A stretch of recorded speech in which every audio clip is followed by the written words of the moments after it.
Good afternoon, everyone. As you know that we already have started the lecture series regarding the supervisor post. तो हमारे जो science के lectures है वो already हमारे चैनल पे रोज़ अपलोड हो रहे हैं. I'll be taking up the sociology part and today I'll be discussing one of the most fundamental aspects of human existence, human rights. ठीक, तो अब हम आज ह्यूमन राइट्स समझने की कोशिश करेंगे from its conceptual origins to its modern day significance. हम जानने की कोशिश करेंगे इसका evolution over time and their profound impact on society. तो जहाँ हम कॉन्सेप्ट की बात करते हैं तो हम कहते हैं कि जो ह्यूमन राइट्स हैं ये इनहेरेंट राइट्स होते हैं क्योंकि हर किसी इंडिविजुअल से बिलोंग करते हैं, irrespective of race, irrespective of nationality, irrespective of religion, gender या कोई और भी अगर स्टेटस होगा. इसलिए हम कहते हैं कि जो ह्यूमन राइट्स हैं वो यूनिवर्सल होते हैं, इनएलिएनेबल होते हैं एंड इंडिविजिबल होते हैं. इसका मतलब है अगर अगर हम कहते हैं कि ह्यूमन राइट्स यूनिवर्सल है, मतलब they apply to all the people regardless of their gender, religion, ethnicity, nationality या कोई और characteristic. And as far as inalienable is concerned, इसका मतलब है कि ये राइट्स जो हैं, ये ह्यूमन राइट्स जो है, ये आपसे कोई छीन नहीं सकता है. They can not be taken away और सरेंडर्ड अंडर एनी सर्कमस्टांसेस. ठीक, क्योंकि ये इनहेरेंट होते हैं टू एवरी इंडिविजुअल, सिंपली जैसे हम कहते हैं bye virtue of being human. वैसे ही एडिशनली हम कहते हैं कि ह्यूमन राइट्स जो है वो इंडिविजिबल होते हैं. इंडिविजिबल का मतलब ही है कि ये जो राइट्स हैं ये इंटर रिलेटेड एंड इंटरडिपेंडेंट होते हैं. मतलब अगर हम कहेंगे you can not fully enjoy one right without also having access to others. Right, आप कभी भी एक राइट फुल्ली एन्जॉय नहीं कर सकते हैं जब तक आपके पास बाकियों की एक्सेस ना हो. ठीक, एंड अगर हम देखेंगे फुलफिलमेंट ऑफ वन राइट हम नॉट हमेशा बट ऑफन डिपेंड करती है फुलफिलमेंट ऑफ अदर्स पे. अगर हम यहाँ पे एग्जांपल लेंगे, अगर मैं बोलूँ कि राइट टू एजुकेशन जो है, right to education may be hindered, ठीक है, not but may be hindered if one does not have access to health care और फ्रीडम फ्रॉम डिस्क्रिमिनेशन. इसलिए हम कहते हैं कि यूनिवर्सलिटी, इनएलिएनेबिलिटी एंड इनडिविजिबिलिटी जो ह्यूमन राइट्स की है ये अंडरस्कोर करता है उनकी फंडामेंटल इम्पॉर्टेंस को. इसलिए ये ड्यूटी है गवर्नमेंट की एंड सोसाइटीज़ की कि वो इन राइट्स को अपहोल्ड करें, इनको प्रोटेक्ट करें हम सब इंडिविजुअल्स के लिए. इसलिए हम कह सकते हैं कि ह्यूमन राइट्स जो है ये कोई प्रिविलेज नहीं है जो गवर्नमेंट ने हम पे बेस्टो किया है, बट ये इनहेरेंट होते हैं to every individual by virtue of their humanity. ठीक, अब जो ह्यूमन राइट्स है ये एनकम्पास करते हैं civil liberties, political rights, economic rights, social rights और कल्चरल राइट्स. तो सिविल लिबर्टीज़ जो हमारी है इसमें आता है लाइक फ्रीडम ऑफ स्पीच या फ्रीडम ऑफ असेंबली. ठीक है, वैसे ही पॉलिटिकल राइट्स में हमारा आता है राइट टू वोट या हम कहेंगे right to participate in government. वैसे ही इकोनॉमिक राइट्स में हमारा आएगा right to work and right to access to health care.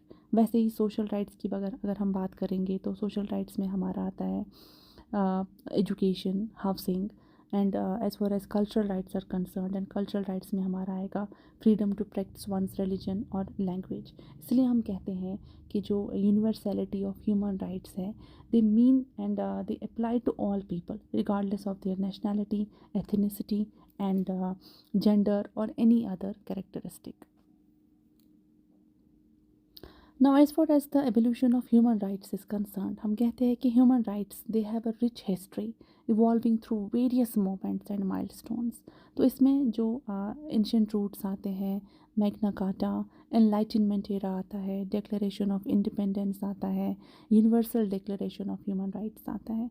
तो now we will discuss each one of them. तो पहले हम देखेंगे एंशिएंट रूट्स.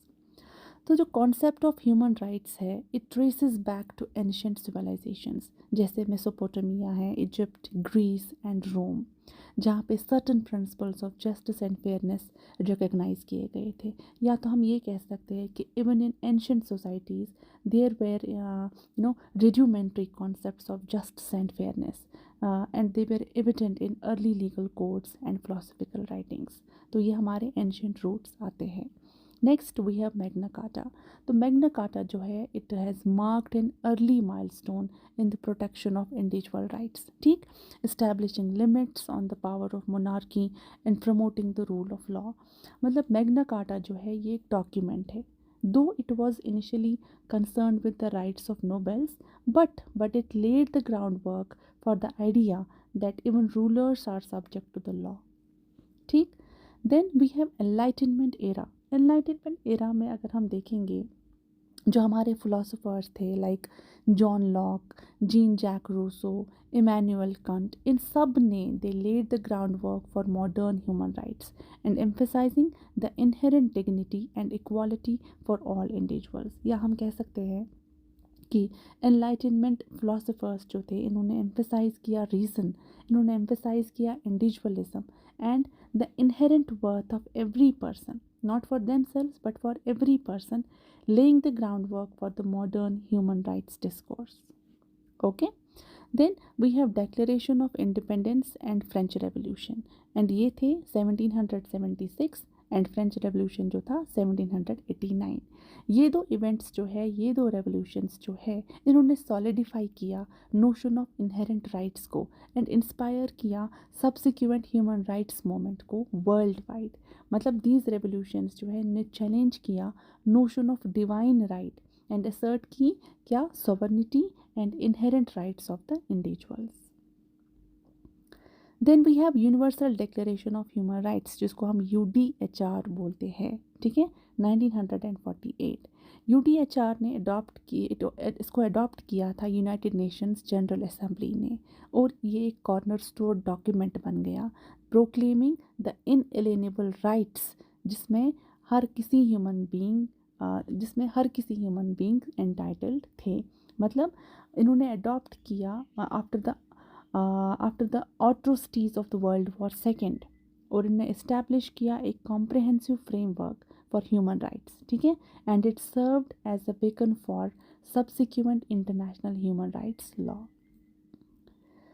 अगर हम एग्जाम्पल्स देखेंगे ह्यूमन राइट्स वायलेशन की, तो इसमें पहला राइट हमारा आता है सिविल एंड पॉलिटिकल राइट्स. ठीक है, सिविल एंड पॉलिटिकल राइट्स में अगर हम देखेंगे केसेस ऑफ आर्बिट्रेरी जैसे आते हैं, डिटेंशन आता है, सेंसॉरशिप आते हैं, या पॉलिटिकल रिप्रेशंस आते हैं, या हम कहेंगे पॉलिटिकल इम्प्रिजनमेंट आते हैं इन अथॉरिटेरियन रिजीम्स, और रिस्ट्रिक्शंस अगर हम कहेंगे on the freedom of expression.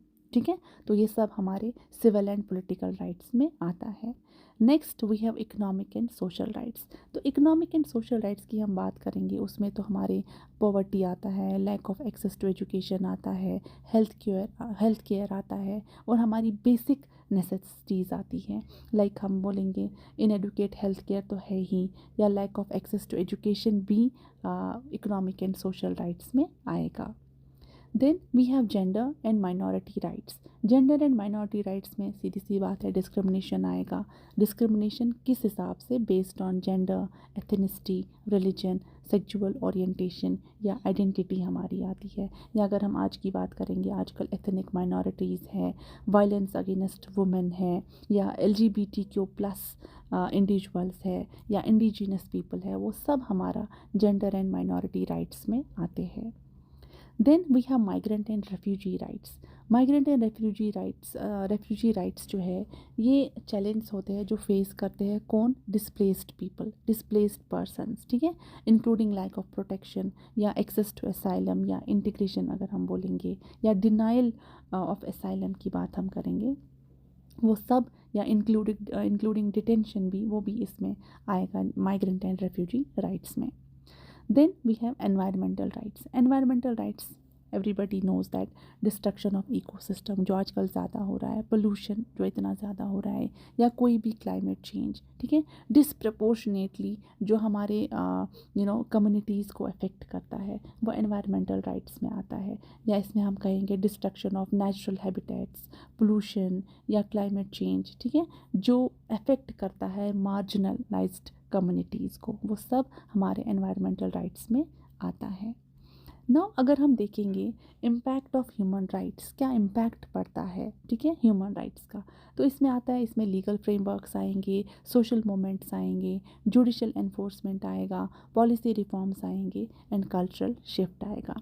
Now एक एक करके हम सबको समझने की कोशिश करेंगे। तो पहला हमारा है लीगल फ्रेमवर्क्स। तो लीगल फ्रेमवर्क्स जो है, तो इंटरनेशनल ट्रीटीज़ जो है, नेशनल कॉन्स्टिट्यूशंस जो है, regional mechanism, they provide the legal frameworks. ठीक, किस चीज़ के लिए? For only protecting and promoting the human rights. यहाँ हम कहेंगे कि जो इंटरनेशनल ट्रीटीज़ है, जैसे कि इंटरनेशनल कोवेनेंट ऑन सिविल या पॉलिटिकल राइट्स, या international covenant on economic, social and cultural rights, ये सारे प्रोवाइड करते हैं एक लीगल मैकेनिज़्म को सिर्फ और सिर्फ हमारे राइट्स को प्रोटेक्ट करने के लिए।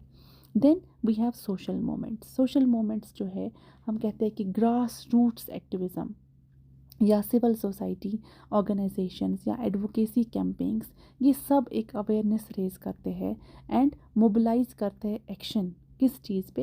ह्यूमन राइट्स इश्यूज़ पे करते हैं। ठीक है, या अगर हम कहेंगे कि जो ग्रास रूट एक्टिविज़म है, सिविल सोसाइटी ऑर्गेनाइजेशंस है या एडवोकेसी कैंपेन्स है, ये सब एक अवेयरनेस रेज करते हैं एंड मोबिलाइज एक्शन करते हैं ह्यूमन राइट्स इश्यूज़ पे, जो लीड करते हैं एक tangible change. Okay, then next we have judicial enforcement. तो जुडिशल एनफोर्समेंट्स में कोर्ट्स आते हैं, ट्राइब्यूनल्स आते हैं, including the international criminal court आता है, रीजनल ह्यूमन राइट्स बॉडीज़ आती है। ये सारे होल्ड करते हैं प्रिपेटर्स अकाउंटेबल फॉर वायलेशंस। ठीक है, then we have policy reforms. Policy reforms में लेजिस्लेटिव रिफॉर्म्स, पॉलिसी इनिशिएटिव्स या इंस्टीट्यूशनल चेंज, या ये सब एड्रेस करते हैं एक सिस्टमैटिक इनजस्टिस को और प्रमोट करते हैं equality and inclusion. Then we have cultural shifts. Cultural shifts क्या होते हैं? चेंजिंग एटीट्यूड्स एंड नॉर्म्स, जो फॉस्टर करते हैं कल्चर को, ठीक है, of respect of human rights. ये चैलेंज करता है डिस्क्रिमिनेशन एंड प्रेजुडाइज को सोसाइटल लेवल्स पे। नाउ इन कंक्लूजन हम कह सकते हैं कि ह्यूमन राइट्स जो है, they are not merely abstract principles but the very foundation of a just and equitable society. और बाय अंडरस्टैंडिंग देयर कॉन्सेप्ट्स, उनके कॉन्सेप्ट्स को समझना, उनके एवोल्यूशन को अप्रिशिएट करना, उनके इम्पैक्ट को रिकॉग्नाइज करना, वी कैन स्ट्राइव। तो हम कह सकते हैं we can strive towards a world where every individual enjoys their inherent dignity and rights. अगर हम देखेंगे कि through continued advocacy, through continued activism and commitment, we can work, right? We can work towards a world where human rights are respected, where human rights are respected and upheld for every person, regardless of their circumstances. So, thank you so much. This was all about the human rights. See you in the next lecture.